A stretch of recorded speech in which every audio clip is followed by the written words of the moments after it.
వాడు దుర్మార్గుడు, గర్విష్ఠుడు.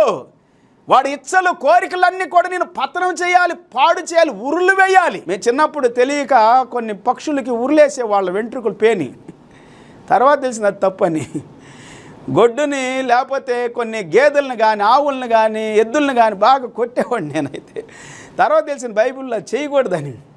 పిల్లలు దేవుని దగ్గరికి వచ్చినప్పుడే మనకు తెలుస్తూ ఉంటాయి. కొన్నిసార్లు మన కుటుంబంలో ఇంటిలో కోపంగా ఉంటాం, ద్వేషంగా ఉంటాం, చాలా హింస పెడుతూ ఉంటాం. జాగ్రత్త.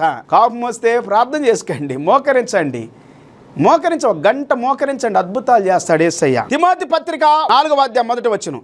అయితే కడవరి దినములలో కొందరు అబద్ధికులు వేషధారణ వల్ల మోసపరుచు ఆత్మల యందును దయ్యముల బోధ యందు లక్ష్యముంచి విశ్వాస భ్రష్టులగుదురు.